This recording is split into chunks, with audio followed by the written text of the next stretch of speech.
My name is Jordan Rivers, and 3 hours ago, I assumed control of my family's century-old engineering empire. Even now, the memory of that instant sends a shiver down my spine. I was seated at the head of our mahogany dining table in our family's Tudor-style estate on the outskirts of Melbourne, Australia.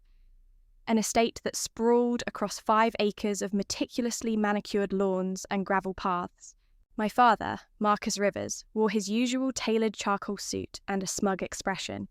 He regarded my simple linen shirt and dark jeans as though I had shown up in rags. My younger sister Alexandra sat to his right, her posture impeccably upright in a designer day dress. "Jordan," my father said, voice measured and cold, "perhaps you could tell us why you are even here this evening." His words carried a heavy irony. Tonight was the annual Thanksgiving celebration we had imported from my mother's American heritage. A gesture meant to emphasize unity, but which always descended into demonstrations of family hierarchy. I offered him a thin smile and nursed my sparkling water. Marcus Rivers had never believed I was capable of anything beyond heirlooms and seasonal celebrations. Ever since I was a child, I had been the one who asked too many questions about our manufacturing processes at Rivers & Sons Engineering. Why does our robotics division still rely on pneumatic actuators when magnetic linear drives have proven more efficient? I would ask. Why hasn't our maintenance crew adopted predictive analytics to prevent unplanned downtime? My questions always earned a condescending chuckle or a curt, "That's how things are done, Jordan." Leave the technicalities to the professionals. My sister Alexandra, ever the dutiful daughter, rarely spoke, but when she did, her tone matched my father's. "Brother, perhaps you should stick to your art classes," she had once suggested, flicking a glance at the watercolour set I had been experimenting with at 14. It was an insult disguised as concern. In the Rivers household, appreciation for aesthetics was only permitted if you were following the family's designated creative pursuits. Alexandra's mother, Eleanor, insisted that a Rivers woman must maintain the gracious public image of the company's social liaison. Tonight, however, I was not simply the accidental guest or the family's artistic misfit. I was the new proprietor. My phone buzzed gently in my pocket, and I stole a discreet glance at the screen. The message read, "Acquisition of Rivers & Sons. Engineering completed. You now own 100% of family holdings." I looked up at my father's smug face and returned his gaze steadily. There was a silence so profound that I could almost hear the tick of the grandfather clock in the hallway. The weight of 4 generations of Rivers men, all of whom had prided themselves on dominance and control, pressed against the vaulted ceiling. My father cleared his throat. "Are you well, Jordan?" His concern was theatrical. All around the table, my relatives shifted uncomfortably. Uncle Sebastian, our chief legal advisor, bit his lip. Cousin Helena, the heir apparent to our charitable foundation, glanced at me with wide eyes. No one knew what to make of my calm composure. I closed my eyes for a moment and drew in a slow breath. Then, with deliberate ease, I spoke. "I am more than well, Father. In fact, I'm exactly where I need to be." I placed my phone on the table, screen up, as if offering physical proof. "Rivers & Sons Engineering now belongs to me." An audible gasp escaped Alexandra's lips. My mother Eleanor paled as though someone had drawn a dagger across her chest.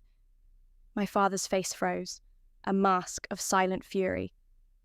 "For nearly 3 decades, you have led this company with an iron will, Father," I continued, voice firm but not unkind.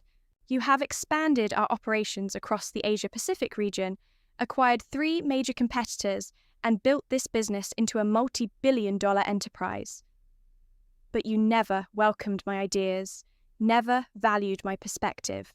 You dismissed my questions about sustainable practices, digital transformation, and workforce welfare as mere distractions."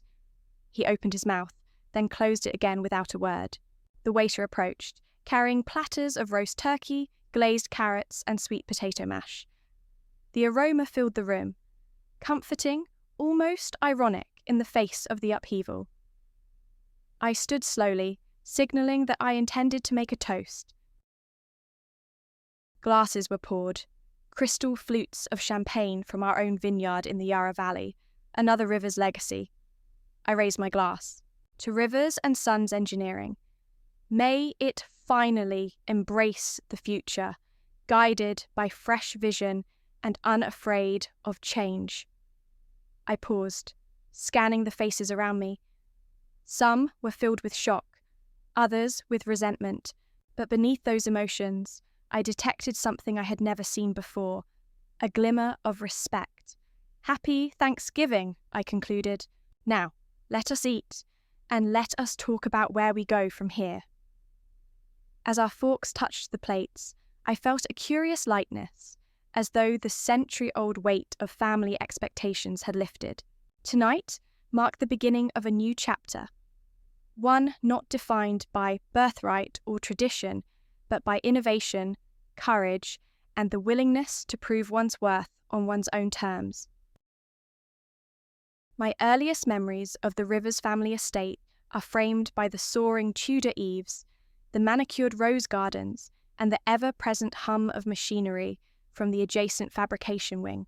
Even as a child, I sensed the weight of expectation in every polished marble corridor and polished walnut panel. Father's office, its massive oak desk carved with the family crest, was hallowed ground. Mother's drawing room, where silk drapes framed crystal chandeliers, read like a museum of Rivers and Sons Engineering's past triumphs. Photographs of my great-grandfather overseeing the first casting of river turbines, awards from the 1950s for precision gear manufacturing, and statuettes that shone with the pride of a family legacy. I was born seventh in a line of male heirs, 2 older brothers and 4 elder cousins. Yet somehow I inherited my mother's quiet strength and my father's steely gaze.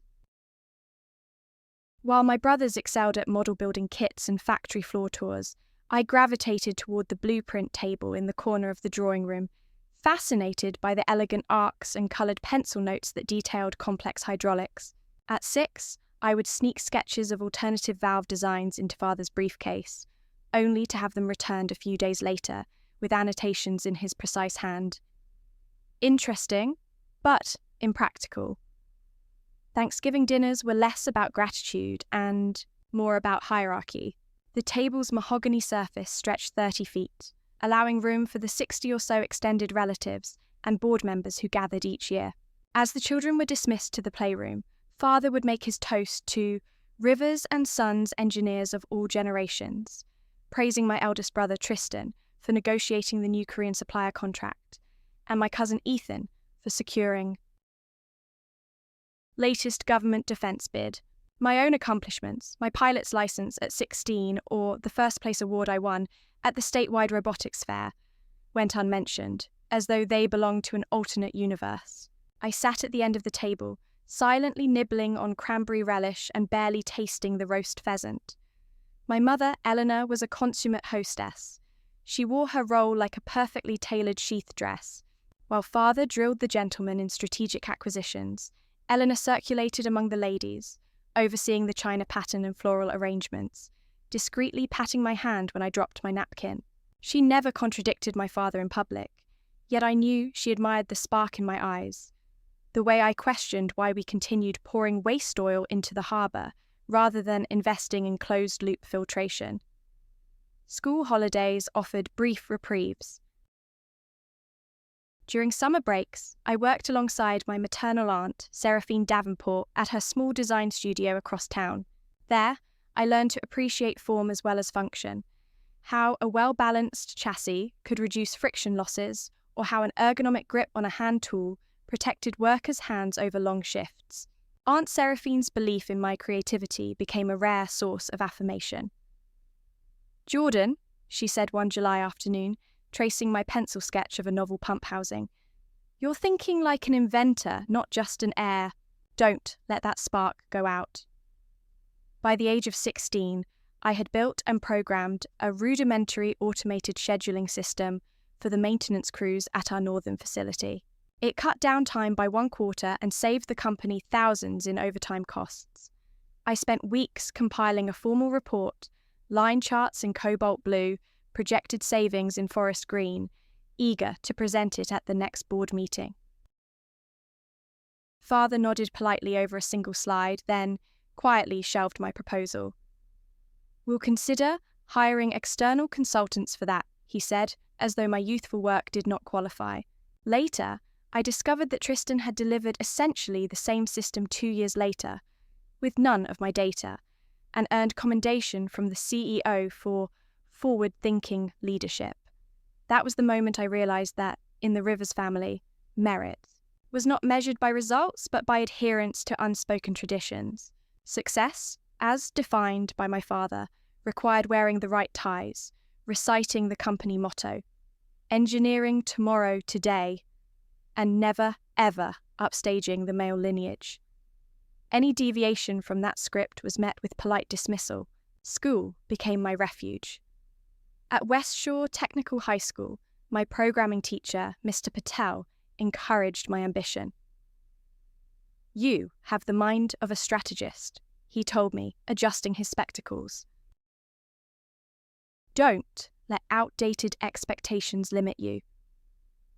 Under his guidance, I won a statewide scholarship in industrial optimization, which ultimately paved the way to my acceptance at Monash University's School of Engineering, rather than the more traditional path of the Rivers Business Academy, now simply a ceremonial institution for children of the board. Leaving home at 18 felt like shedding a second skin. As our black BMW glided out of the estate gates for the final time, I watched the rose trellis fade into the distance. I carried with me a backpack full of circuit boards, notebooks brimming with schematics, and a fierce determination to prove that innovation, not lineage, was the true measure of capability. And so began my journey away from the gilded cage of Rivers and Sons, toward a world where questions were welcome and ideas, not birthright, held the power to reshape an industry. Leaving home for Monash University felt like stepping through a portal to another world. Melbourne's skyline shimmered beneath a cloudless sky as our car pulled away from the gravel drive of the Rivers estate. I stared out the window at the receding silhouette of red brick walls and neatly clipped hedges, feeling both exhilarated and terrified. I carried little more than a backpack full of textbooks, a battered laptop, and an unshakable conviction that my ideas mattered, even if my family would not admit it. The campus of the School of Engineering was a hive of energy and conversation. Students in bright lab coats clustered around prototype drones, others huddled at whiteboards, sketching circuits in riotous colours. Hallways echoed with discussions of thermodynamics and artificial intelligence, none of which began with, "That's not how business works." For the first time, I was surrounded by peers who saw my questions as starting points, not affronts to tradition.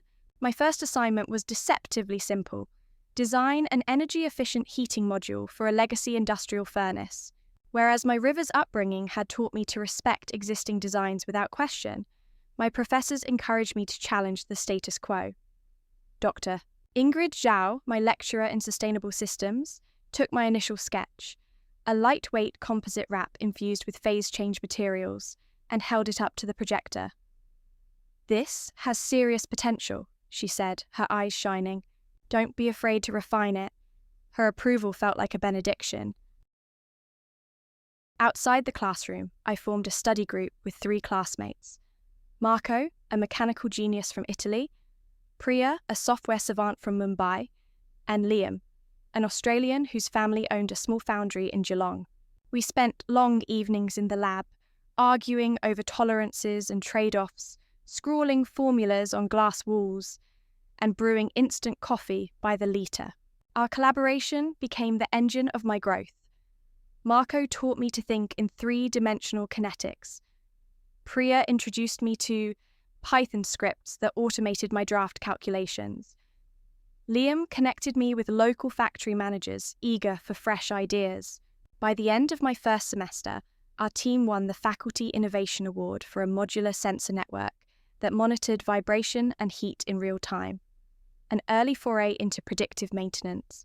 I stood at the podium, accepting the trophy with shaking hands, and recognized that genuine achievement no longer required a family crest.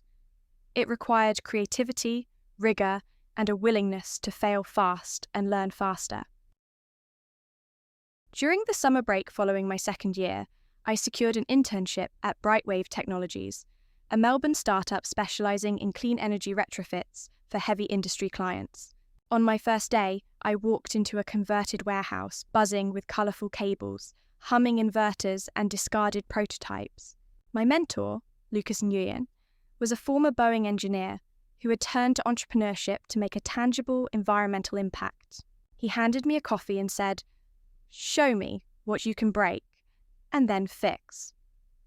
My project was to develop a prototype control unit for integrating solar panels into existing boiler systems. The challenge lay in balancing fluctuating power inputs with the boiler's precise temperature requirements. My first design fried 3 microcontrollers and melted a sensor housing. But each failure taught me more about the interplay of hardware constraints and industrial realities than any lecture ever could. After weeks of iterative testing, soldering new circuits at midnight by the dim glow of a desk lamp, I delivered a unit that cut coal usage by 15% during peak operations. The client's plant manager hugged me and whispered, "You just saved us thousands a week." I felt a warmth that had nothing to do with electronics. Returning to Monash that autumn, I was no longer the uncertain freshman, but a confident engineer with real-world experience. My professors took notice. "Doctor, Zhao invited me to co-author a paper on adaptive energy management. The dean offered me a teaching assistantship in the Sustainable Systems Lab. Friends I had made over instant noodles and late-night coding sessions asked me to speak at industry panels. For the first time, my name carried weight beyond my family's reputation. Yet, the river's legacy still shadowed me. Emails from home arrived regularly. Reminders of upcoming board dinners I was expected to attend, gentle chides from mother about appearing before society properly dressed, and veiled threats from father that there would always be a place for me, at Rivers and Sons should I change my mind. I saved those messages in a folder labelled Motivation, a private reminder of why I had chosen this path.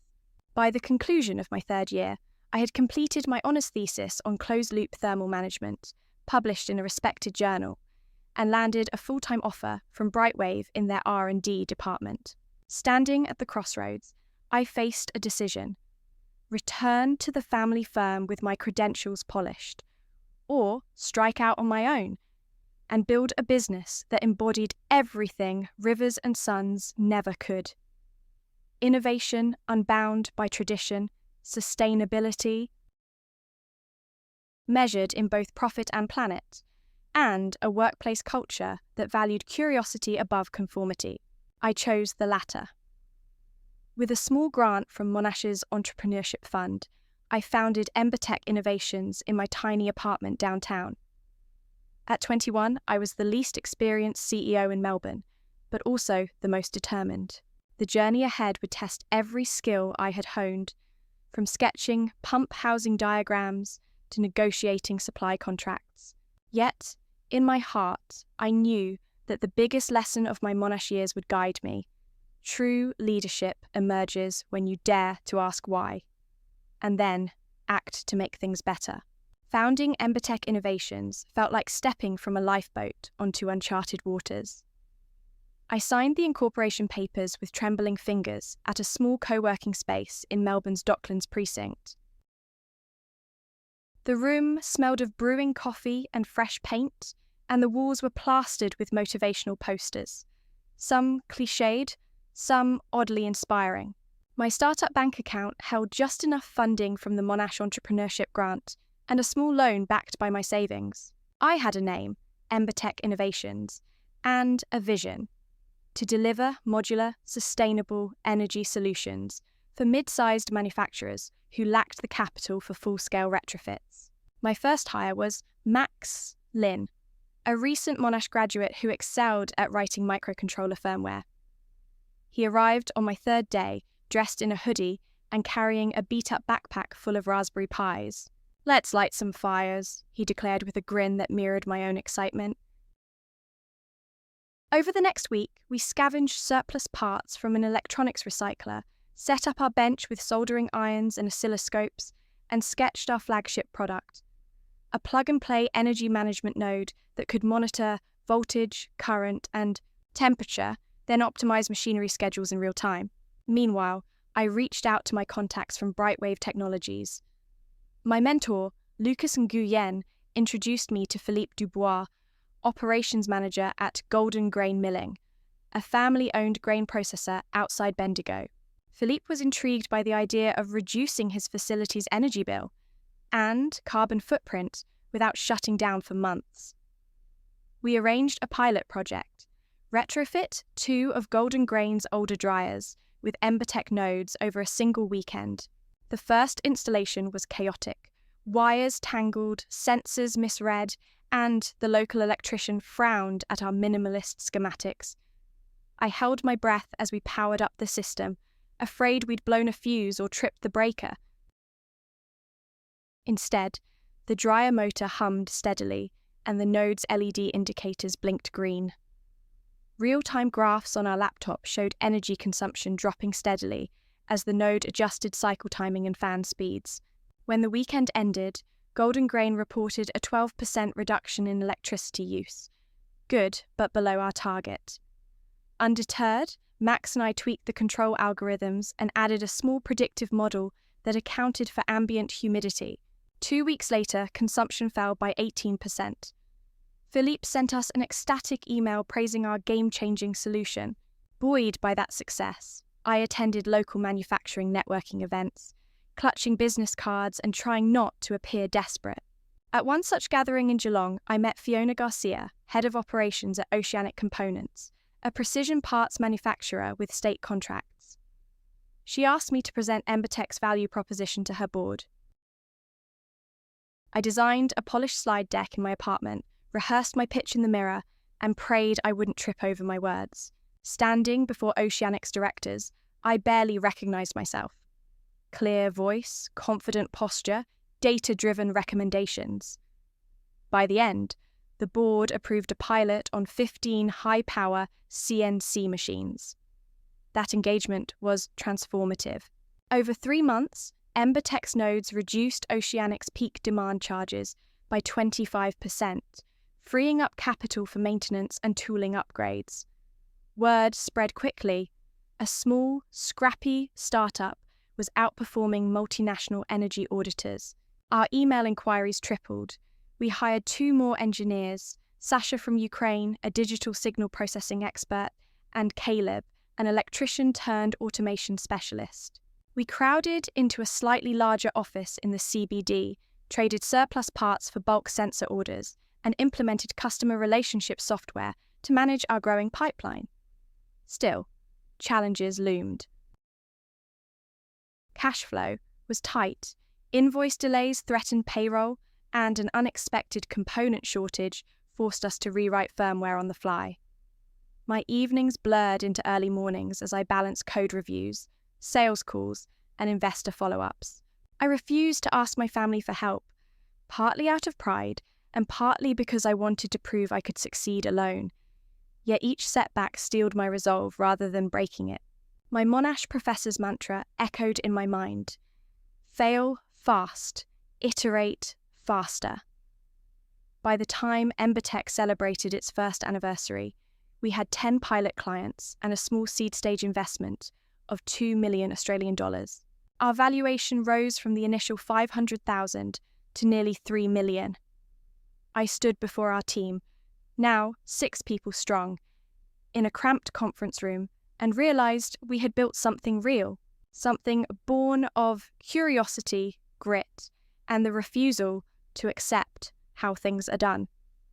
In that moment, I sensed the distance between Embertech and Rivers and Sons was closing. We were no longer the scrappy underdog.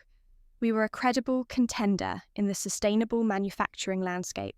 And as Embertech looked toward national expansion, I understood that the journey from Forbes lists and prestigious boardrooms back to a humble co-working desk had equipped me to lead not only a startup, but one day, perhaps the very empire I once fled. As Embertech Innovations moved into its second year, momentum carried us forward, but so did the realities of scaling a startup. Our team of 6 engineers, marketers, and operations staff doubled to 12.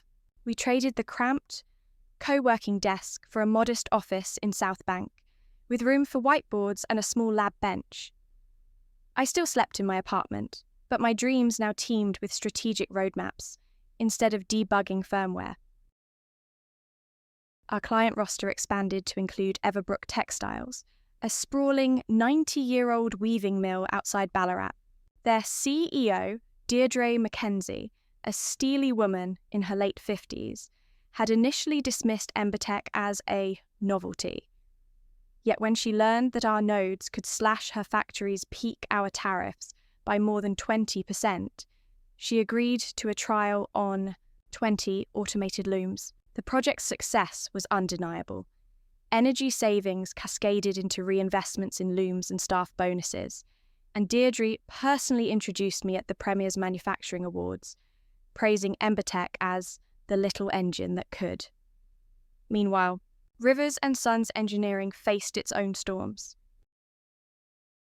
I monitored public financial disclosures out of professional curiosity. Revenue had plateaued, operating margins slipped to single digits, and the planned expansion of their Yarra Valley facility was delayed by supply chain disruptions. Industry analysts began murmuring that the venerable firm was at risk of being outpaced by more agile competitors. Each report deepened my conviction that the time was ripe for transformative action. Back at Embertech, investor enthusiasm brought a Series A funding round of $10 million Australian dollars, led by Aurora Capital Partners. The influx of capital enabled us to hire seasoned sales executives, establish a Melbourne-based manufacturing partnership for sensor modules, and invest in a small R&D centre in Geelong for hardware prototyping. Our valuation climbed past $20 million, and clients from Brisbane to Perth lined up for pilot projects. I spent long nights refining our long-term vision, a vertically integrated company combining Embertech's software prowess with traditional manufacturing capacity. The logical next step, one that consistently surfaced in strategic discussions, was an acquisition or partnership with an established engineering firm. And none was more symbolic or potentially impactful than Rivers & Sons Engineering, the very company my family had deemed too legacy to change. In late October, I discreetly reached out to an intermediary, my former Monash professor and mentor doctor, Ingrid Zhao, who had connections on corporate boards. Without revealing my identity, she conducted an exploratory discussion with Rivers board members under the guise of a sustainability advisory. Their candid feedback confirmed my suspicions.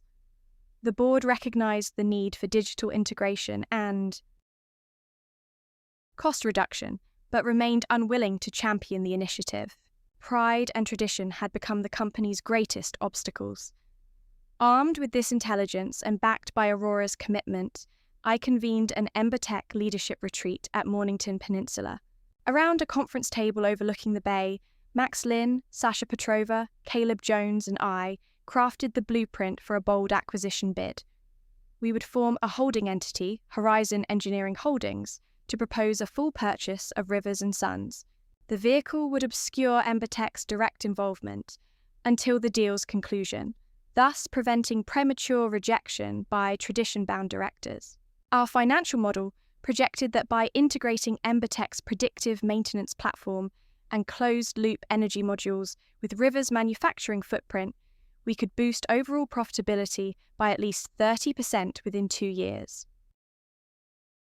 The plan would preserve job security for thousands of employees, upgrade Yarra Valley's long-delayed expansion, and position the combined company as an Australian leader in smart manufacturing. With plans drawn, we engaged Hamilton and Blake M&A to handle the discreet outreach.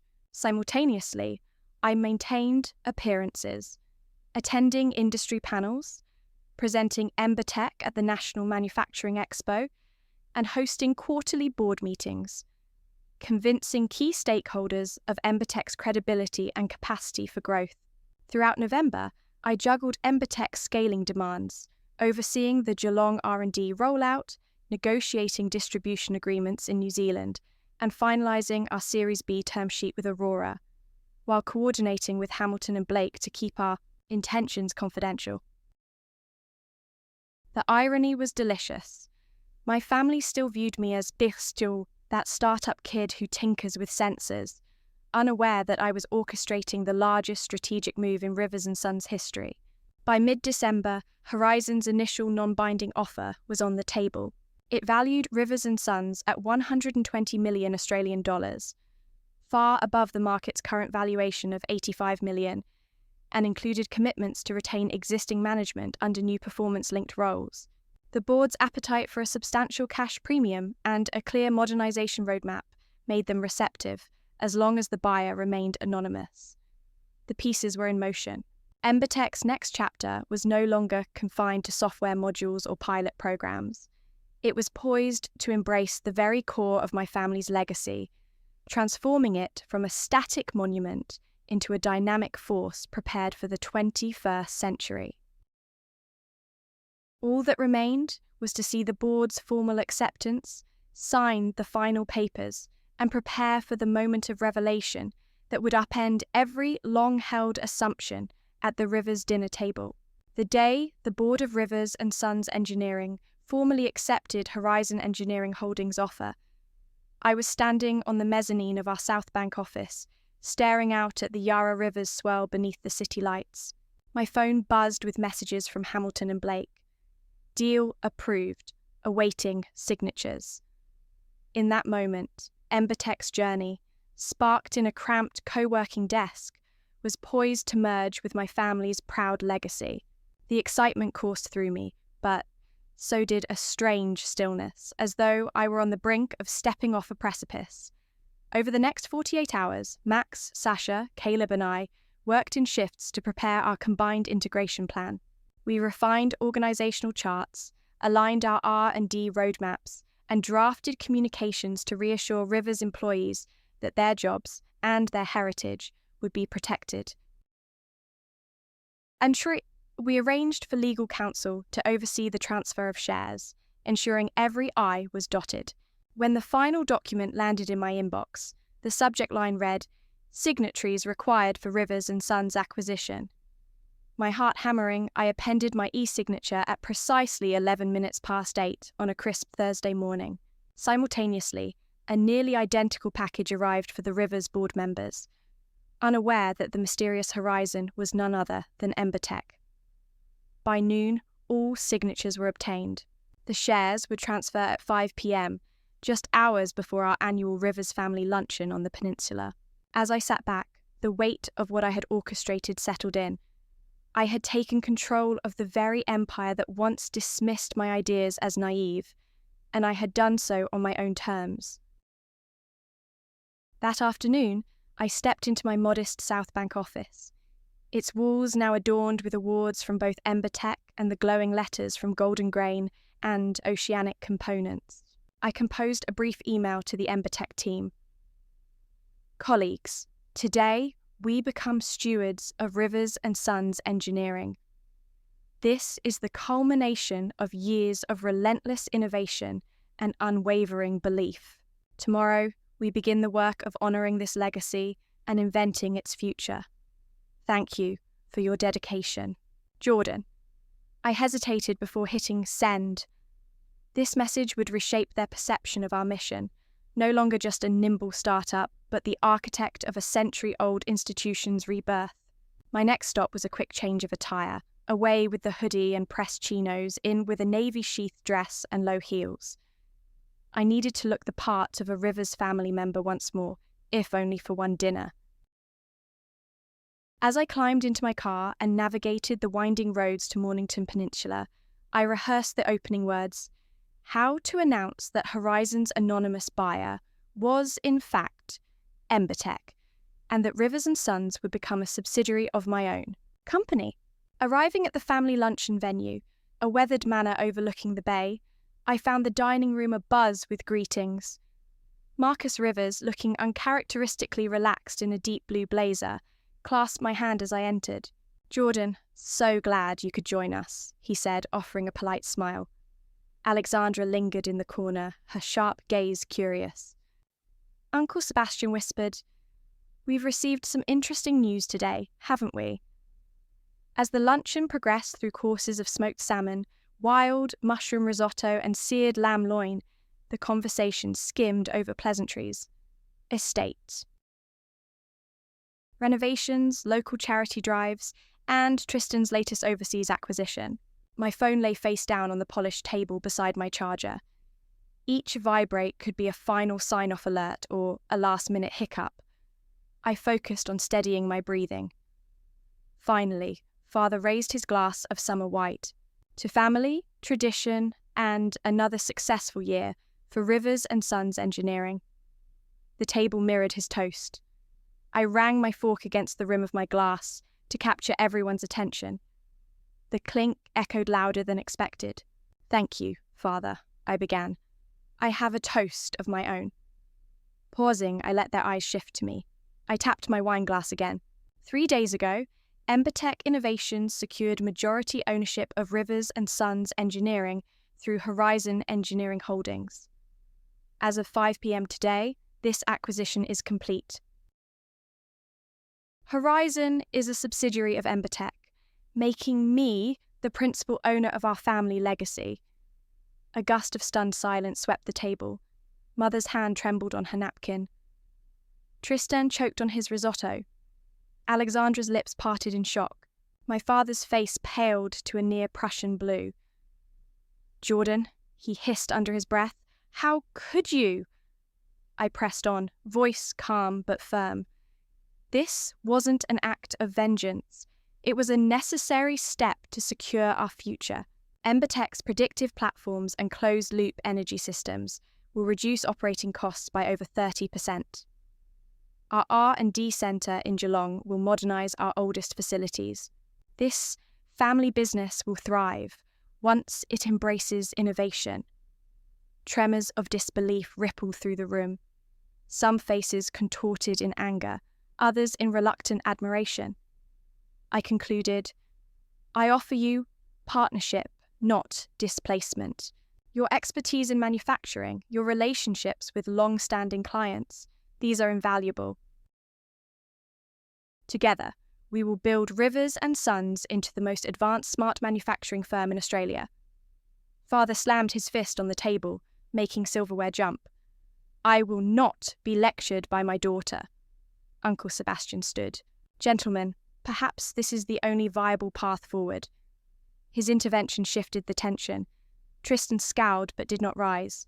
The room held its breath. In that charged moment, I realized that leadership demands boldness, and that bold moves can fracture old loyalties even as they forge new alliances. Tomorrow, the real work would begin. Healing rifts, aligning teams, and delivering on the promise of synergy. But tonight, I had proved what I set out to achieve. My vision for manufacturing's future was not just possible, it was imperative.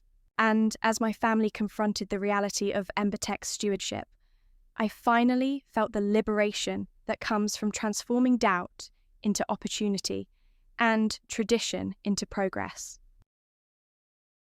In the days that followed the revelation at the Mornington Peninsula luncheon, Rivers and Sons Engineering experienced a seismic shift in atmosphere. Word of Embertech's acquisition spread through the corridors of the Yarra Valley facility like wildfire. Employees who had once braced themselves for layoffs now whispered speculations about upgraded equipment, new sustainability targets, and collaborative innovation workshops. Meanwhile, my family's reaction remained a tempest of pride, resentment, and curiosity. The morning after the luncheon, I arrived at Rivers headquarters by 8 o'clock, wearing a tailored charcoal pantsuit that balanced authority with approachability. My first meeting was with the executive committee, Tristan, the newly designated head of strategic acquisitions, Alexandra, tapped to lead legacy communications, a role integrating public relations with the company's historic brand, and Uncle Sebastian, who agreed to serve as chairman of the board's Transition Oversight Council. Each manila folder on the polished oak conference table contained quarter-by-quarter projections for the next fiscal year, scenarios based on full Embertech integration. Tristan sat rigidly at the head of the table, arms folded. His suit was impeccably pressed, but his eyes betrayed restless anger. "You bypassed me on due diligence," he accused, voice low. "I was the heir apparent for this company." I met his gaze. "You were," I agreed, "but only under the assumption that Rivers and Sons would never change. I respect your strategic insight, Tristan, which is why I need you to lead our M&A expansions moving forward.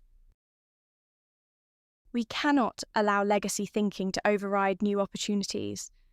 He exhaled through clenched teeth, then picked up his folder. "Very well.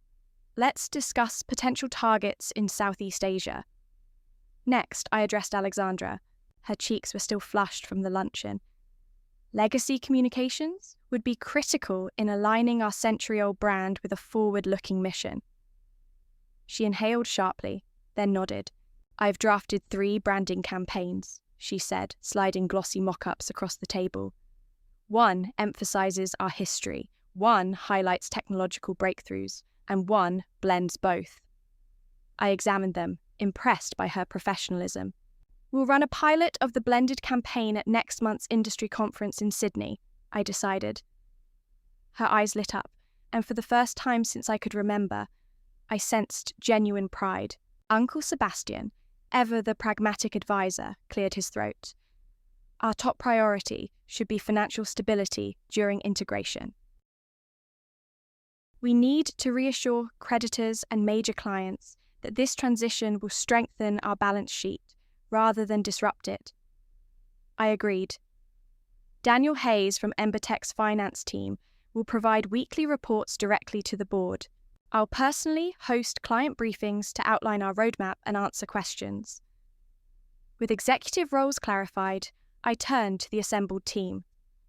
This morning marks the beginning of Phase 1, infrastructure modernization. Our goal is to reduce energy consumption by 25% across all facilities within 18 months, while increasing overall output by at least 15%. I paused to let the target sink in. We will combine River's heavy machinery expertise with Embertech's energy management nodes, scheduling algorithms, and predictive analytics. Max Lin, now Director of Technology Integration, stood and offered a concise progress report from Embertech's R&D Centre in Geelong. Prototype installations at the Yarra Valley facility were on schedule, firmware updates were iterating smoothly, and manufacturing of the first production run of sensor modules would begin next week. As the meeting concluded, Fatid Al-Hakim, Head of Human Resources, raised a critical concern. "What about our frontline operators? Many have worked here for decades and may view these changes as threats." I acknowledged the anxiety. "We will launch a series of town hall meetings to demonstrate how our systems enhance safety, reduce manual workload, and preserve jobs. We will also offer cross-training programs so our operators can develop new skills in data analysis and equipment monitoring." By mid-morning, the executive committee dispersed to their respective tasks. I headed to the plant floor, determined to connect directly with employees. The factory echoed with rhythmic clanks and pneumatic hisses. Workers paused as I entered, curiosity and caution mixed in their gazes. I approached a group around a massive stamping press. "Good morning," I called out, raising my voice over machinery noise. "I'm Jordan Rivers, CEO of the combined company. We're here to support you, not replace you." One veteran machinist, Roger, who had been with Rivers and Sons for 34 years, nodded slowly. "We've heard the rumours, miss," he said, "but we appreciate anyone who helps us keep the lights on and our machines running." I smiled. "That's our goal, Roger. Tomorrow, we'll install a prototype energy management node near this press. It will optimize its cycle timing, reduce waste heat, and alert you if maintenance is due." He nodded, and the group offered murmurs of approval. I left the factory floor feeling buoyed by their pragmatic optimism. Returning to my office, I checked my phone. A string of congratulatory emails from Embertech's investors, plus a note from Dr. Ingrid Zhao. Well done, they're on board. I allowed myself a quiet moment of satisfaction. That evening, I hosted a celebratory dinner at a small bistro in South Bank for the Embertech leadership team. Over locally brewed pale ales and artisanal pizzas, we toasted our first joint board meeting. I raised my glass to transformation, collaboration, and the knowledge that together we can achieve far more than we ever could apart. Max grinned, to making Rivers and Sons the most advanced manufacturing firm in the Asia Pacific. And in that toast, I sensed the true merging of two worlds. The tradition-bound giants of the past, embracing the innovators of tomorrow, united under a shared vision of progress. Over the next 18 months, we would prove that commitment in real, measurable results and reshape manufacturing as we knew it. The first quarter after integration was a roller coaster of triumphs and growing pains. By March, we had completed the initial retrofit of 3 Rivers and Sons facilities with Embertech's energy management nodes and predictive maintenance software. The combined data streams flowed into our Geelong R&D centre, where Sasha and Caleb analysed performance metrics in real time. The results were encouraging. One plant's electricity consumption dropped by 22%, while unplanned downtime fell by nearly 30%. Production output at another facility rose by 11% thanks to optimised scheduling. Yet beneath the surface, resistance simmered. I received anonymous notes slipped under my office door, handwritten on old Rivers and Sons letterhead, warning me that change too fast spells chaos. Middle managers at the Yarra Valley plant privately mused that our algorithms were black magic and that only old-school intuition could keep their machines humming. At a quarterly town hall, a junior engineer openly questioned whether our software really understood the complexities of forging cast-iron crankshafts. The remark drew uneasy laughter, and I realised some employees still viewed Embertech's innovations as threats rather than tools. That afternoon, I convened an emergency meeting with Fatid Al-Hakim, our head of human resources, and Priya, now Embertech's director of workforce development. Over peppermint tea in my office, we devised a strategy of collaborative workshops, pairing veteran machinists with our engineers to co-author best practice manuals that blended hands-on expertise with data insights. We scheduled the first session for the following Monday, titled Craftsmanship Meets Code. By week's end, the workshop began in a large conference hall near the Yarra facility. Rows of folding chairs faced a projector screen, displaying fractured historical blueprints alongside lines of live code. To my surprise, Roger, the machinist who had met me weeks earlier, volunteered to introduce the session. He stepped to the podium, cleared his throat, and said in a resonant voice, "I've seen this company built on sweat and precise tolerances. But I've also seen machines break when we least expect it. If these tech whizzes can help me predict failures before they happen, I'm all for it." The room burst into spontaneous applause, and the ice cracked. Over the next 3 hours, veteran foremen sketched their troubleshooting workflows on whiteboards, while our engineers translated those steps into flowcharts and Python pseudocode. By the end of the day, we had drafted a pilot script that would fuse manual inspection checklists with real-time sensor alerts, a hybrid approach that our software team could implement immediately. Meanwhile, I continued to navigate delicate family dynamics.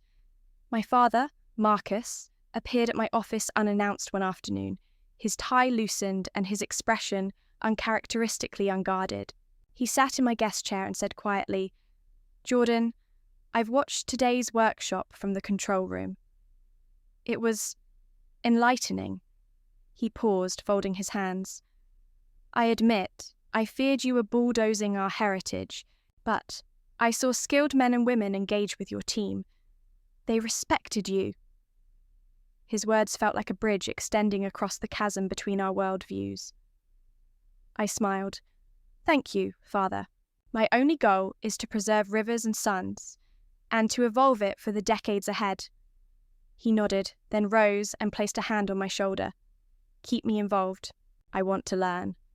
It was the first time he had asked for my guidance rather than dismissing it.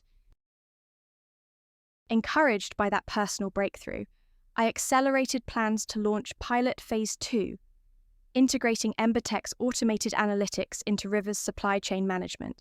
Our target was a significant partner, Atlas Steelworks, whose batch orders had historically suffered scheduling conflicts and material shortages. I flew to Adelaide to meet Atlas's CEO, Nadine Wu, a no-nonsense executive known for her rigorous standards. Over coffee in their boardroom overlooking the port, I outlined our proposal: a unified dashboard that would forecast material needs, flag pending maintenance on presses, and optimize shipping windows based on energy cost forecasts. Nadine studied me for a long moment, then leaned back. If you can deliver even half of what you promise, we'll sign a 3-year service agreement. Those words bore the weight of measured confidence. Back in Melbourne, I celebrated with the team. It was Embertech's largest contract to date and a powerful validation of our expanded capabilities. By early May, data from Atlas Steelworks integration showed a 34% reduction in inventory holding costs, a 28% improvement in on-time deliveries, and no unplanned downtime at their primary rolling mill. The metrics were beyond our projections. I prepared a case study, co-authored with Priya, and submitted it to the International Journal of Smart Manufacturing. When the article was accepted 3 weeks later, Embertech and Rivers and Sons were suddenly on the radar of industry conferences and trade publications worldwide. We had not only saved jobs and cut costs, we had demonstrated that heritage companies and agile startups could craft a powerful synergy. That same month, at a ceremony in Brisbane, Marcus Rivers and I accepted the National Manufacturing Excellence Award together. Standing on stage in my navy pantsuit and his classic grey blazer, we posed for cameras and offered a united front. As we shook hands, I caught his eye and saw unmistakable pride. In that moment, I understood that transformation was not a solitary act. It was a collaborative journey, one that honoured the past while forging an adaptable, resilient future.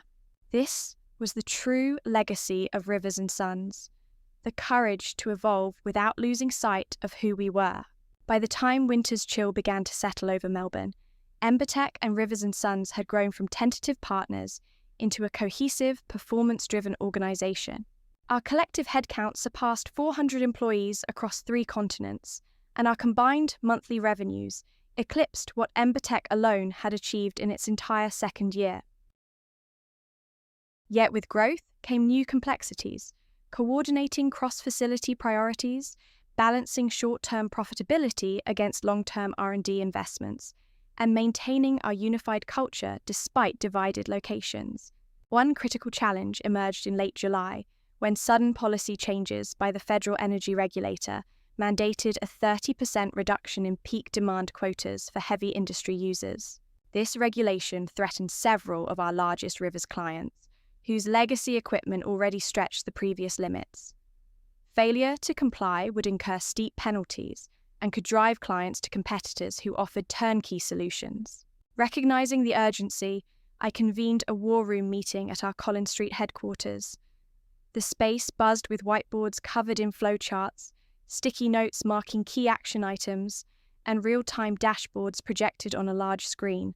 Around the table sat the leaders guiding each pillar of our operation. Max Lin, Director of Technology Integration, responsible for node deployment and firmware updates. Sasha Petrova, Head of Advanced Analytics, who managed predictive models and data insights. Daniel Hayes, Chief Financial Officer, tracking regulatory costs and capital allocation. Fiona Garcia, Vice President of Client Success, formerly of Oceanic Components, advocating for client perspectives. Priya Kapoor, Director of Workforce Transformation, overseeing training and change management, I opened the meeting with a direct assessment. The new regulations are non-negotiable. Clients need solutions on their doorstep within 90 days, or they face fines. Failure is not an option. Max tapped at his tablet. We can fast-track a firmware patch that shifts peak loads by staggering motor start times. That'll buy us roughly 3 to 5% reduction immediately. Sasha nodded. Our analytics team can re-optimize batch scheduling to avoid energy spikes during expensive hours. It requires minimal hardware changes, just updated algorithms. Daniel calculated on his laptop. If we subsidize the initial deployment costs, clients will see entire quarter savings. Aurora Capital will cover up to 50% of the capex under our emergency fund clause. We just need formal approval. Fiona spoke up, voice steady but urgent. We must also manage client communication carefully. They'll need clear, transparent roadmaps, milestone dates, projected savings, and assurances of minimal downtime. Priya added, operators will need hands-on guidance. We should schedule training sessions and provide quick reference guides to avoid confusion or pushback on the plant floor. Within 2 hours, we had a clear, multi-phase action plan. 1. Immediate firmware update, week 1 to 2. Ember Tech's engineering team pushes the patch to all active nodes at risk. 2nd, algorithmic rescheduling, week 2 to 4. Sasha's team deploys updated scheduling models via secure cloud link. Boardroom. Client workshops week 4 to 6. Fiona and Priya co-host online and on-site briefings to explain changes, demonstrate dashboards, and gather feedback. Nangavde. Financial structuring, week 1 through 6. Daniel secures fund allocation from Aurora, sets up client cost-sharing agreements, and finalizes incentive rebates. Eindavde. Regulatory compliance reporting, week 6 to 8. Max and Sasha prepare documentation for each facility to submit to the energy regulator, certifying adherence. I close the meeting with a resounding affirmation. This is our moment to prove that EmberTech Rivers is the industry's fastest, most reliable partner. Let's move. Over the next 2 months, the plan unfurled with impressive speed. Max's firmware patch rolled out smoothly to over 70 facilities with no critical failures. Sasha's rescheduling engine shaved peak hour loads by an average of 8%, exceeding expectations. Fiona led a series of virtual workshops attended by more than 400 plant managers, while Priya's training modules empowered frontline operators to monitor real-time energy dashboards on mobile tablets. Simultaneously, Daniel finalized cost-sharing agreements that passed through legal and compliance reviews without delay. By mid-September, our clients collectively reported an average reduction of 32% in peak demand charges, well beyond the regulatory requirement. The financial savings ranged from several $100,000 to over $1 million per facility, a tangible boon during a period of market volatility. On September 21st, I joined the CEO panel at the Melbourne Energy Forum to present our case study, Rapid Compliance and Profitability Through Agile Innovation. Standing before an audience of industry executives and government officials, I detailed our integrated approach from firmware to finance.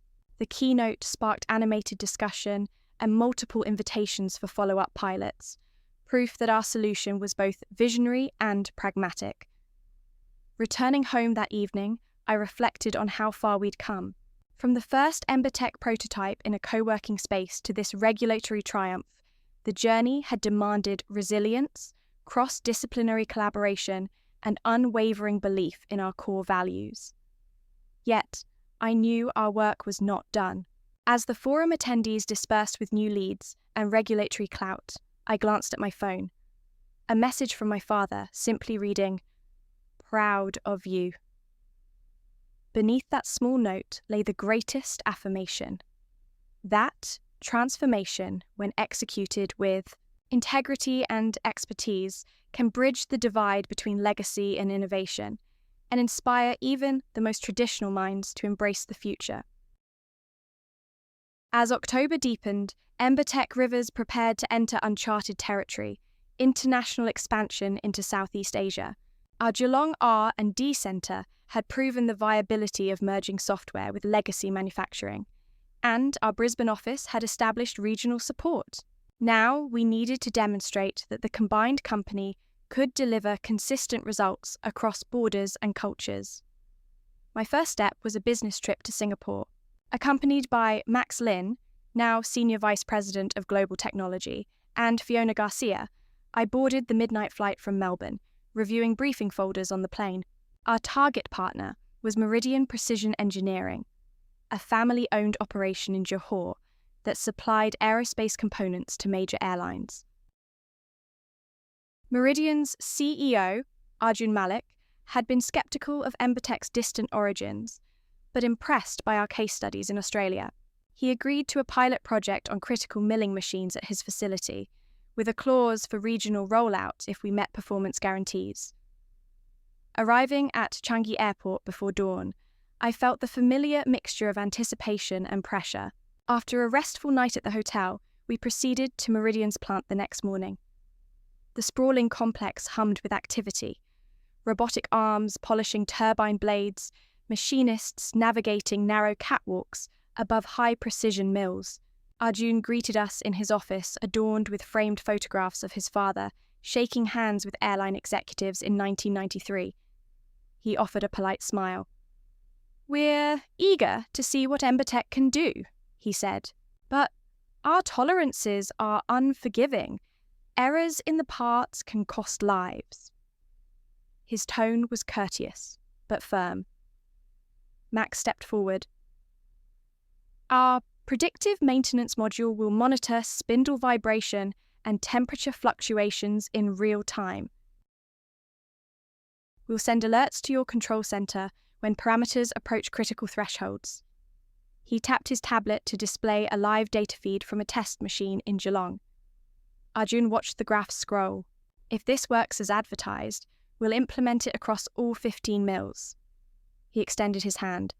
"Let's get started." Over the next weekend, our team installed 40 sensor nodes across 2 critical lines. We configured the cloud integration through Meridian's secure network and ran calibration tests. By Monday morning, live data streamed onto our joint dashboard. Fiona guided the plant's operations manager through interpreting heat maps and trend analyses, while Sasha's team in Melbourne refined the alarm thresholds remotely. On Tuesday, tragedy nearly struck. One mill's spindle housing began exhibiting abnormal vibration spikes due to misaligned tooling. The Embertech alert triggered an immediate work order dispatch, and maintenance crews halted the line before catastrophic failure occurred. Later, as I toured the shop floor, the maintenance supervisor, an engineer named Noor, paused mid-conversation.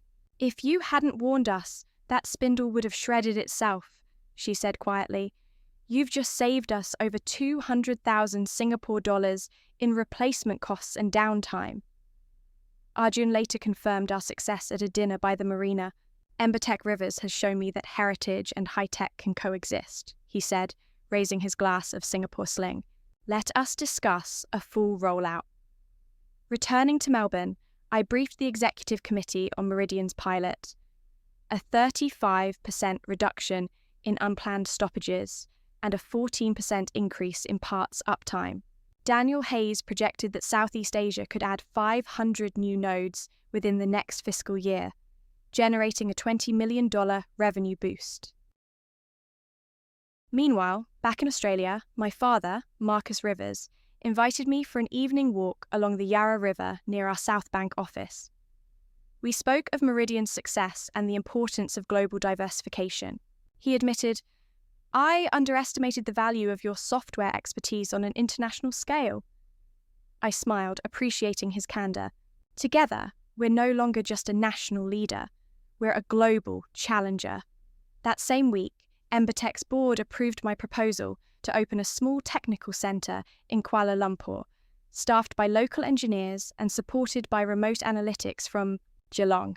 This centre would shorten response times, tailor firmware to regional equipment variations, and cultivate relationships with Southeast Asian universities for future talent. Our Aurora Capital investors applauded the plan, and funds were allocated within days. October closed with Embertech Rivers hosting our first global webinar. Smart Manufacturing Beyond Borders. Over 500 participants logged in from nearly 20 countries, drawn by case studies from golden grain milling to meridian precision. I presented live from our Collins Street headquarters, sharing lessons learned, best practices, and future roadmaps. The chat stream filled with inquiries, partnership requests, and enthusiastic endorsements. As I signed off, the magnitude of our journey struck me. A modest startup turned family heirloom had transcended continents in less than 24 months. The path ahead would present new challenges, cultural nuances, regulatory landscapes, and technical complexities, but our combined strengths of tradition and innovation had proven formidable. And within that synergy lay the true promise of Embertech Rivers to engineer tomorrow's solutions, today, anywhere in the world. Entering the second year of our international expansion, Embertech Rivers confronted new complexities of scale and governance. With operations now spanning 4 continents, from Melbourne and Singapore to our newly established Kuala Lumpur centre, our organisational chart had thickened. What began as a tight-knit team of 6 engineers had burgeoned into a global workforce of over 500. Major clients included Meridian Precision in Malaysia, Atlas Steelworks in Australia, and even a consortium of textile manufacturers in Vietnam. Amid this growth, my focus shifted toward ensuring our leadership structure could support both the entrepreneurial agility of Embertech and the institutional rigor of Rivers & Sons. In February, I convened our first Global Leadership Summit in Melbourne. Senior executives flew in from every region. Max Lin oversaw technology integration, Sasha Petrova led advanced analytics, and R&D Fiona Garcia directed client success. Daniel Hayes managed finance and investor relations, and Priya Kapoor championed workforce development. In addition, we welcomed 2 new board members. Dr. Ingrid Zhao, representing Monash University's Sustainable Manufacturing Institute, and Marcus Rivers Sr., a retired director emeritus of Rivers & Sons Engineering. Our summit agenda spanned 3 days. Day 1 centered on operational alignment, refining key performance indicators so that factory yields, energy savings, and client satisfaction metrics followed uniform definitions worldwide. We harmonized software deployment protocols, ensuring firmware updates could roll out simultaneously across data centers in Australia, Asia, and Europe. We also finalized the enterprise resource planning, ERP integration, unifying procurement, inventory, and maintenance workflows under a single dashboard. The result? A real-time view of production and resource consumption across all facilities, accessible from any mobile device. Day 2 delved into strategic innovation. Sasha unveiled our next-generation EmberCore platform, a combination of edge computing sensor arrays and AI-driven anomaly detection that would anticipate equipment failures up to 2 weeks in advance. Pilots in Singapore and Melbourne had shown a 45% reduction in unplanned downtime. We committed to full rollout by Q4, even as R&D budget allocations increased by 20%. Concurrently, Max proposed an open architecture API so partners and third-party developers could build custom modules atop EmberCore, fostering an ecosystem rather than a closed system. The board unanimously endorsed both initiatives, recognizing that scaling innovation demanded a broader network of contributions. Day 3 emphasized leadership and culture.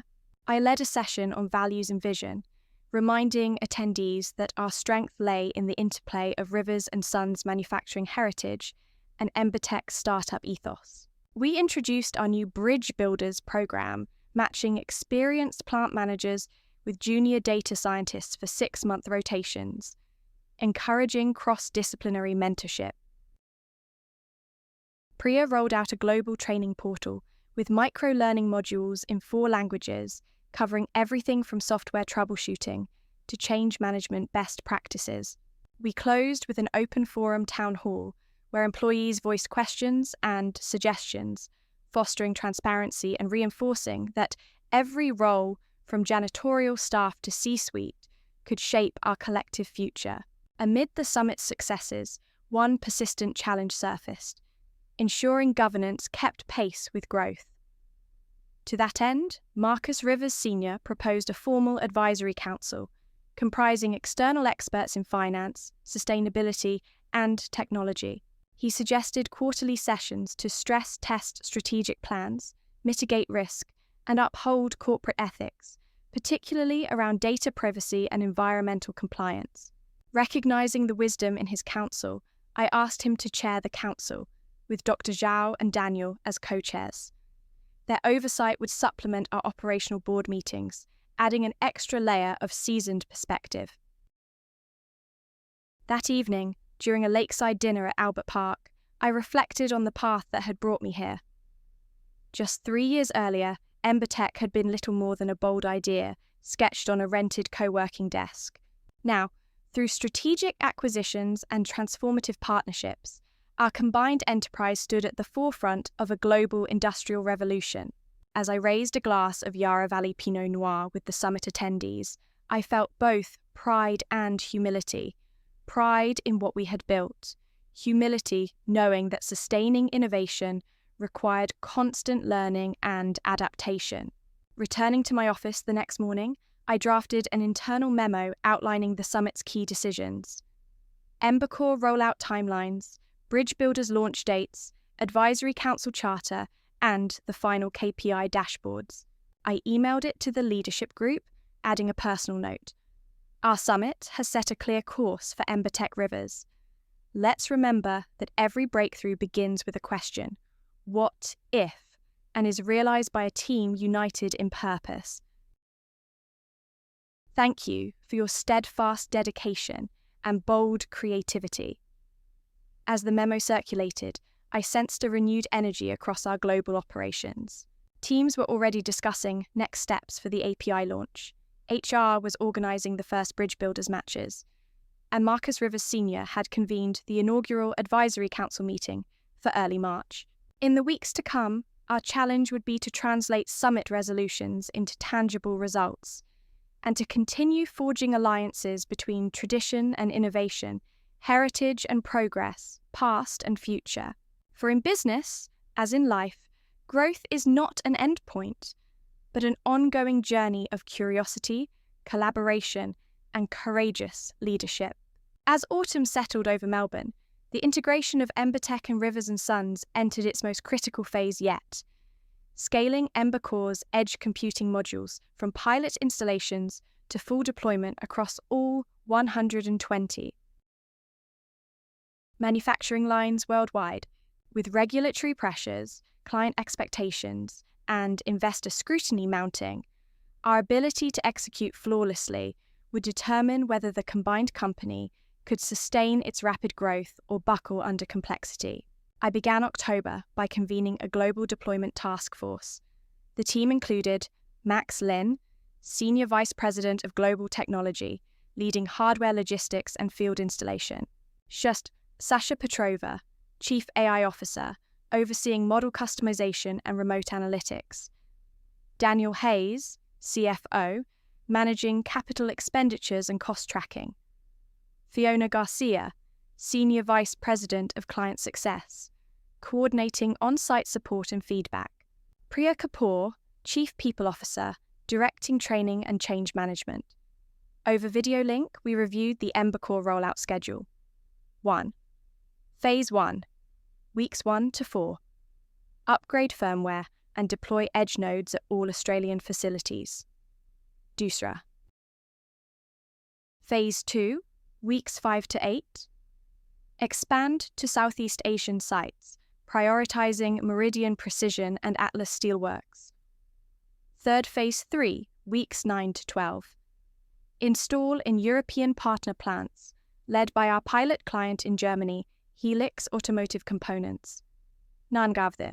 Phase 4, weeks 13 to 16. complete global coverage with hotspots in North America and the Middle East. Max confirmed procurement of the 5,000 new sensor modules and microservers needed.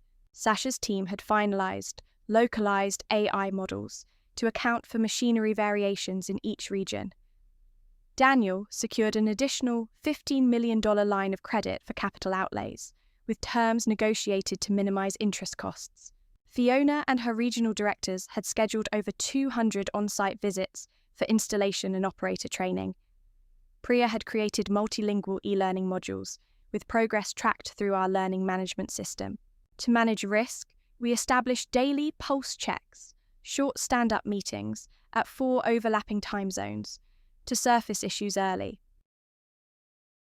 A shared dashboard displayed key metrics: installation progress, model accuracy rates, client satisfaction scores, and budget variance. By combining agile methodology with enterprise governance, we aim to keep momentum without sacrificing control. On week 2, we encountered our first major snag. A customs delay in Jakarta held up a shipment of 200 edge nodes bound for our joint venture plant with Nusantara Textiles. Indonesian regulations required additional factory audits, pushing the delivery back by 7 days. Recognizing the potential failure cascade, I authorized Max to reroute a backup shipment from our Kuala Lumpur center, absorbing expedited freight costs under Daniel's contingency fund. Within 48 hours, installations resumed, and the delay did not impact clients' production schedules. Simultaneously, Sasha's team flagged an unexpected anomaly. In the tubular steel rolling mill at Atlas Steelworks, the AI model's false alarm rate spiked to 20%, compared to the usual 2 to 3%. A high rate of alerts risks operator fatigue and erodes trust in the system. Working with our German data specialists and Atlas's metallurgical engineers, Sasha identified the culprit. Fluctuating ingress of ambient steam was distorting vibration signatures. A quick algorithmic adjustment, subtracting baseline steam signatures, brought false alarms back under 5% within 24 hours. Each of these challenges underscored a core lesson. True intelligent systems require both robust technology and deep domain expertise.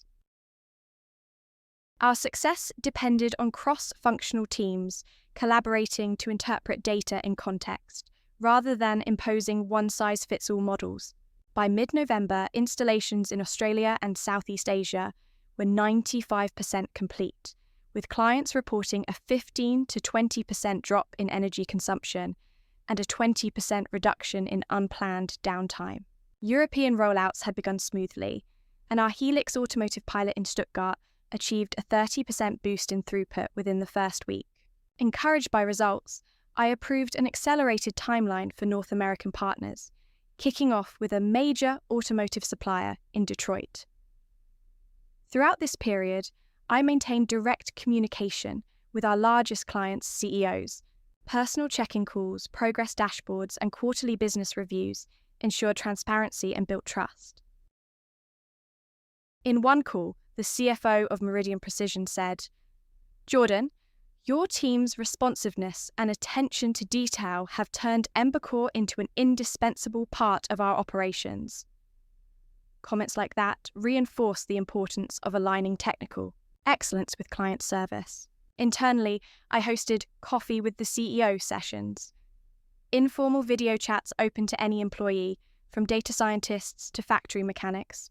These sessions surfaced valuable grassroots feedback, ideas for dashboard enhancements, suggestions for ergonomic device mounting, and kudos for regional support teams. They also fostered a sense of unity. Despite our size, we remained connected through shared purpose. As December approached, the task force gathered for a final go/no-go review.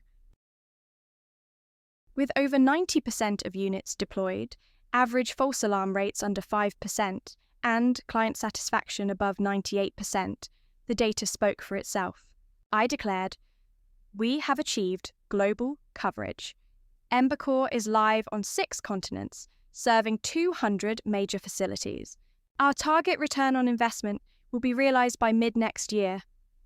The room erupted in applause, a testament to months of relentless effort. That evening, I stood on the terrace of our South Bank office, watching city lights dance on the river. The path from a small startup through family tumult to global leader had demanded resilience, strategic foresight, and unwavering collaboration. But in the glow of our collective achievement, I knew the journey toward continuous improvement would never end, and that the true measure of success lay in staying curious, adaptable, and united in pursuit of innovation. With Embercore fully deployed across all major facilities, my focus shifted toward optimizing our combined product portfolio and exploring new market verticals. In early January, I convened a cross-functional strategy council to map out growth opportunities for the coming year. The council, comprising senior leaders from technology, operations, finance, marketing, and human resources, met in our South Bank boardroom, sunlight glinting off the Yarra River beyond the windows. I opened the session with a concise assessment of our current position. We have successfully integrated Embertech's software and analytics with Rivers & Sons' manufacturing footprint. Our combined revenues exceeded 100 million Australian dollars last quarter, and client retention stands at 95%. Now, we must identify adjacent markets and value-added services to sustain momentum. Max Lin proposed expanding into predictive quality control, using sensor data to detect manufacturing defects before they occur. Our vibration and thermal analytics have proven reliable, he explained. If we integrate surface inspection cameras and machine vision algorithms, we can reduce scrap rates by up to 50%. Sasha Petrova built on this idea, presenting preliminary results from a pilot at Oceanic Components. Their defect rate fell from 4% to 2% after we layered vision-based quality checks atop our existing maintenance alerts. This capability differentiates us, she said. It transforms Embercore from a cost savings tool into a revenue enhancement solution. Fiona Garcia advocated for a comprehensive service offering. Clients will value end-to-end uptime guarantees, combining energy management, predictive maintenance, and now predictive quality control. We can package this as Ember Complete, with tiered subscription models. Daniel Hayes reminded us to ground ambitions in financial prudence. We must model revenue impacts carefully and ensure our cost structure scales. Hardware for machine vision will add capex, so we should pilot Ember Complete with a subset of clients before full rollout. Priya Kapoor emphasized workforce readiness. Introducing vision systems will require new skill sets on the plant floor. We should collaborate with trade schools and universities to develop certification programs for machine vision technicians. I synthesized the ideas. 1. Pilot Ember Complete at 3 major clients, Oceanic Components, Meridian Precision, and Atlas Steelworks, during Q2. 2.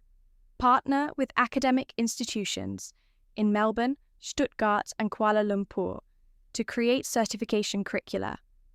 Moondrum. Develop tiered subscription packages with clear SLAs, risk-sharing incentives, and optional financing for hardware investments. Nangavde. Launch marketing campaign at the International Manufacturing Expo in Munich, showcasing Ember Complete through live demonstrations. The Council approved these initiatives unanimously. I felt a surge of excitement. This represented the next evolutionary leap, transforming Embertech Rivers from a transformative retrofit supplier into a comprehensive manufacturing-as-a-service provider. Later that week, I travelled to Stuttgart to finalise details with Helix Automotive's executive team. Seated in their gleaming boardroom, I presented the Ember Complete proposition: real-time energy optimization, predictive maintenance, and defect detection analytics under a unified platform. Helix's CTO, Dr. Annika Bauer, listened intently, then asked point-blank, "What if we only need 1 or 2 services? Can we customize the package?" I answered, absolutely. Ember Complete is modular. You can select individual services or the full suite. Pricing scales accordingly, so you pay only for what you use. She nodded, satisfaction evident. By the end of our meeting, Helix agreed to pilot the full suite on 2 of their high-precision stamping lines. Back in Melbourne, news of the Ember Complete launch generated a flurry of inbound inquiries. Marketing pulled together webinars, white papers, and case studies, while our sales team, bolstered by newly hired regional directors, engaged prospects in Europe, North America, and Asia. The reception was overwhelmingly positive. Manufacturing executives recognized the value of a single partner, delivering multiple, integrated services. Amid these strategic developments, I continued to nurture my relationship with my family. My father, Marcus Rivers, had embraced a new role as Senior Advisor for Heritage Affairs, overseeing preservation of our company archives and guiding my efforts to honour Rivers and Sons' storied past. On a crisp February afternoon, he invited me to the original steel mill in Bendigo, now fully retrofitted with Ember Corp. We walked among the humming machines as he recounted stories of his first years as an apprentice, his pride evident with each recollection.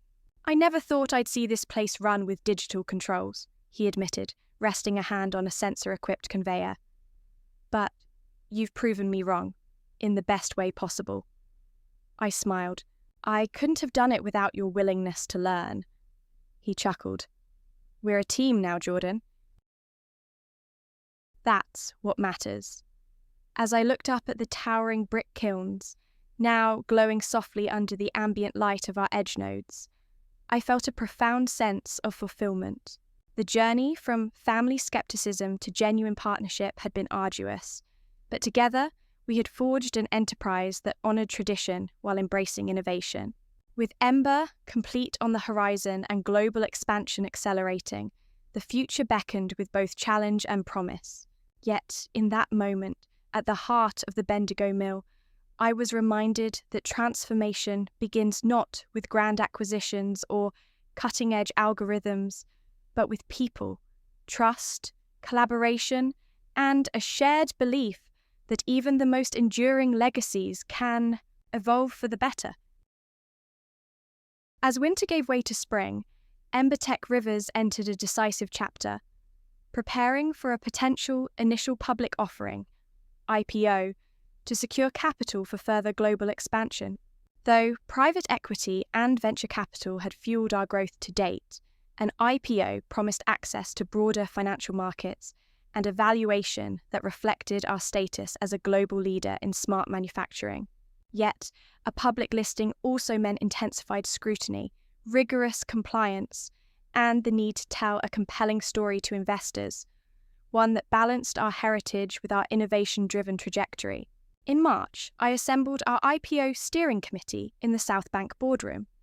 Present were Daniel Hayes, CFO, responsible for financial positioning and regulatory filings; Sasha Petrova, Chief AI Officer, to articulate our technological moat; Max Lin, Vice President of Global Technology, to outline our hardware-software integration strategy; Fiona Garcia, Senior Vice President of Client Success, to provide testimonials and case study metrics; Oikvashin Priya Kapoor, Chief People Officer, to address governance, culture, and talent retention; Monica Tanaka, newly hired Chief Legal Officer, to navigate securities law and disclosure requirements; Andrew Whitmore, a banking partner from Southern Cross Capital, serving as our lead underwriter liaison. I opened the meeting with a strategic framing. An IPO will solidify Embertech Rivers' leadership in smart manufacturing and provide the resources for accelerated R&D, targeted acquisitions in Europe and North America, and continued investment in our talent pipeline. But we must craft a narrative that resonates with public market investors, a proven track record of revenue growth, global scale, and defensible technology. Daniel presented our financial highlights. 3-year compound annual growth rate of 42%, recurring revenue streams from subscription-based Ember Complete contracts comprising 60% of total revenue, gross margins of 55%, and EBITDA margins approaching 20%. Operating cash flow had turned decisively positive last quarter, enabling self-funded R&D and minimizing dilution. Sasha followed with a deep dive on the Ember Core and Ember Complete platforms. She emphasized our patent portfolio, currently 20 active patents covering edge computing architectures, predictive maintenance algorithms, and machine vision defect detection, and our 3 pending patents in adaptive robotics control. Our technology moat, she explained, lies in the seamless interoperability of hardware and AI, coupled with a developer API that fosters an ecosystem of third-party modules. Max highlighted our manufacturing partnerships, a joint venture, microserver fabrication line in Kuala Lumpur capable of producing 10,000 nodes per quarter, plus an assembly plant in Geelong for quality control.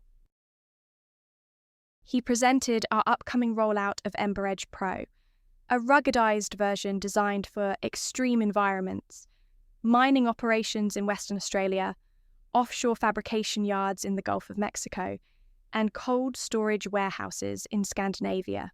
This product line extension promised to open verticals beyond discrete manufacturing. Fiona shared glowing client testimonials. Meridian Precision had reported a 60% reduction in critical machine failures since full Ember Complete adoption. Atlas Steelworks achieved a 30% increase in on-time deliveries. Helix Automotive secured multi-year contracts with OEMs on the strength of our quality insights. She proposed inviting key clients to participate in our IPO roadshow, underscoring the tangible impact of our solutions. Priya emphasized organizational readiness. Our employee retention rate stood at 98%, thanks to competitive equity packages and career development programs. She introduced a Board Observer program that included emerging leaders from our regional centers, ensuring diverse perspectives as we transition to a public company. Governance frameworks were already in place. A 3-tier board with independent directors, audit and compensation committees, and rigorous data privacy protocols. Monica outlined the regulatory timeline, filing a draft prospectus with the Australian Securities Exchange, ASX, by Q3, undergoing a 2-month review and launching the IPO roadshow across Sydney, London, and New York. She flagged key disclosure areas, intellectual property risk, supply chain dependencies, and potential competition from major industrial automation firms, and proposed mitigation language and a clear use of proceeds narrative. Andrew from Southern Cross Capital reassured the team, market appetite for high-growth, tech-enabled industrial companies remained strong, and our blend of heritage, profitability, and innovation positioned us as one of the ASX's most compelling candidates this year. He projected an initial valuation range of 1.2 to 1.5 billion Australian dollars, assuming stable market conditions. After hours of discussion, we reached consensus on the IPO blueprint. 1. Finalize prospectus with transparent financial projections, risk disclosures, and growth strategies. 2. Coordinate roadshow with selected investor presentations, highlighting client successes and product demonstrations. 3. Strengthen analyst coverage by engaging sector-focused equity research firms. 4. Refine corporate governance and board composition to reflect public company best practices. 5. Lock in underwriter commitments and finalize the timing to avoid calendar congestion. As I closed the meeting, I reflected on how far Embertech Rivers had come, from a modest startup challenging family conventions to a global powerhouse ready for public markets. The journey had demanded vision, resilience, and the ability to unite tradition with cutting-edge technology. Standing at the threshold of an IPO, I felt a renewed sense of purpose to honor our heritage, empower our people, and deliver transformative solutions that would define smart manufacturing for decades to come. Tomorrow, we would begin drafting the prospectus, The week after, we would embark on roadshow planning.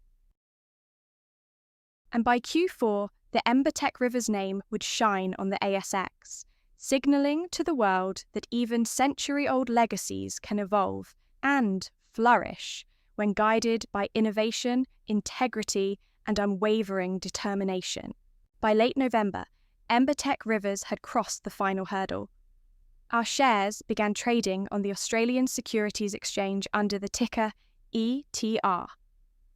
I woke before dawn on listing day, my heart thrumming with anticipation as I reviewed the ER's pre-market briefing at home. The morning sun gleamed off the Rialto Towers as I drove into Collins Street, reflecting my own mixture of excitement and resolve. I arrived at our polished boardroom an hour before the opening bell. Daniel Hayes and Monica Tanaka stood by the live feed screen displaying the ASX countdown, while Max Lin, Sasha Petrova, Fiona Garcia, and Priya Kapoor gathered around the conference table. Andrew Whitmore from Southern Cross Capital dialed in from Sydney, offering words of encouragement. At precisely 9:30 a.m, the screen shifted to a live ticker. Embertech Rivers shares opened at $1.45 Australian cents, above our target range, before settling around $1.38 Australian cents. The room erupted in applause.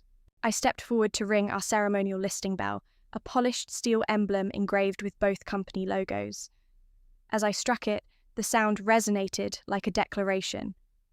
Embertech Rivers had arrived. Cameras flashed, video feeds recorded the moment, and an intuitive sense of culmination washed over me. This was more than an IPO.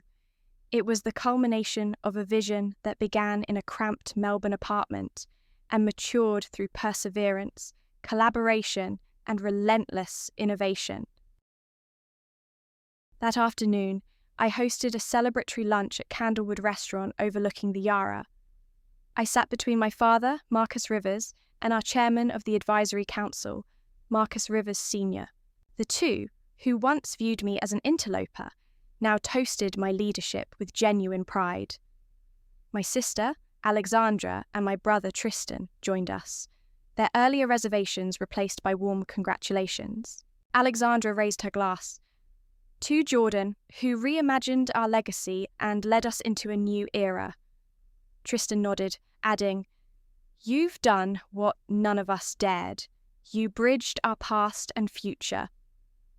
As the meal progressed, conversation turned personal.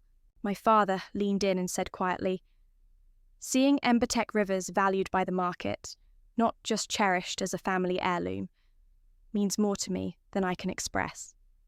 You've honoured your grandfather's work while forging your own path. I couldn't be prouder." I felt a lump in my throat, the weight of years of doubt and striving lifting in that single moment of acknowledgement.